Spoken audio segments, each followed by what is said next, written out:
Bienvenue, on vient d'entendre un extrait des vœux de Vladimir Poutine. On a eu droit aussi cet après-midi aux vœux du ministre de la Défense russe, Sergueï Shoïgu, qui croit à une victoire inévitable, dit-il. On l'écoute.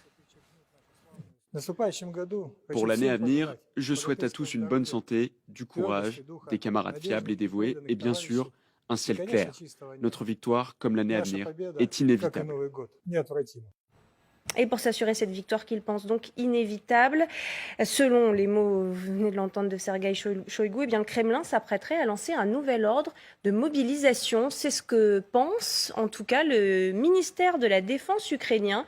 On écoute Oleksiy Reznikov, le ministre de la Défense.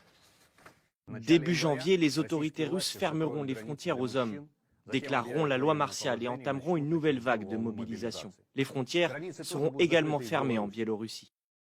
Alors, ce qu'il nous dit aussi, Oleksiy Reznikov, c'est qu'il sait de sources sûres, je le cite, qu'il reste environ une semaine pendant laquelle les Russes ont encore le choix, c'est-à-dire le choix de rester ou de partir, vous rendre ou mourir, c'est le choix que vous devez faire en 2023. C'est probable, cette nouvelle mobilisation aussitôt dans l'année? On a des indices de sa préparation. Elle semble nécessaire sur un plan militaire aussi vite? Il y a des chiffres qui ont été annoncés. Au début, Vladimir Poutine voulait élever les rangs de l'armée à 1 150 000, je crois. Et puis finalement, là, on s'achemine vers un chiffre qui a été annoncé de 1 500 000, ce qui ferait une mobilisation de 300 000.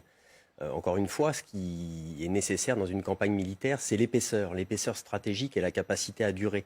S'agissant des frappes aériennes, c'est possible, vraisemblablement possible, puisqu'il y a eu une requête du New York Times qui a montré que des missiles avaient été tirés pendant la campagne, et c'est des missiles qui ont été construits pendant la campagne elle-même. Donc il y a une capacité de reconstruction, de réapprovisionnement, de régénération.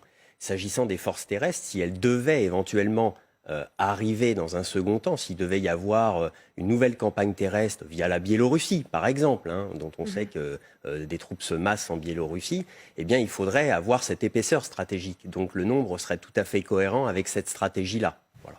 Oui. Catherine Gentil, on a déjà entendu parler de cette possible nouvelle mobilisation. Là, ce serait dans un délai très court, si l'on en croit le ministère de la Défense ukrainien. Il dit, en gros, les Russes ont une semaine pour choisir s'ils veulent rester ou partir. Oui, alors déjà, il faudrait être sûr que c'est vrai et que ce n'est pas un outil tout à fait légitime, d'ailleurs, entre les mains des Ukrainiens pour mettre une saine pression sur les Russes qui, justement, pourraient considérer qu'ils n'ont plus qu'une semaine pour rester ou partir, parce que si les frontières sont fermées, c'était une rumeur qui avait circulé déjà durant la première mobilisation, en fait, où on avait pensé que, justement, pour empêcher les gens appelés de s'en aller, les Russes fermeraient les frontières, ce qu'ils n'ont pas fait, pour des raisons évidentes à cette époque.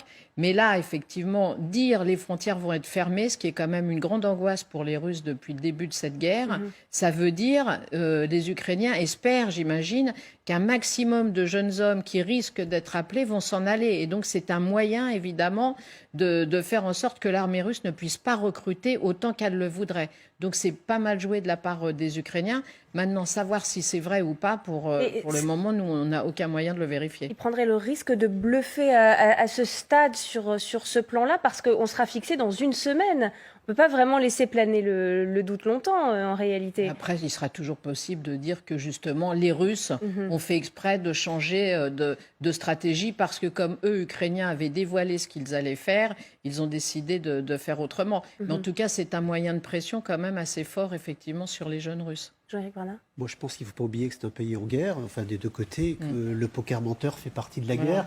Donc en réalité, on est dans la surenchère. D'un côté, on essaie de casser le moral des Ukrainiens, de l'autre côté, on essaie de casser le moral des Russes. Il est évident que si ce message arrive jusqu'aux Russes, c'est aussi une panique qui peut se déclencher parmi les jeunes hommes en Russie. On a vu comment ça s'était passé lors de la première mobilisation. Mais en même temps, il y a une forme de crédibilité parce que les missiles patriotes ont donc été promis, annoncés aux Ukrainiens. Il faut le temps de les acheminer. Donc on arrive vers fin février. Taper un grand coup avant que ces missiles arrivent, c'est crédible. Donc des deux côtés, je crois qu'il faut le prendre au sérieux, mais ne pas oublier encore une fois que le poker menteur fait partie de la guerre. Et donc tout ce qui est dit des deux côtés est à prendre avec des pincettes parce que la désinformation fait aussi partie de la guerre.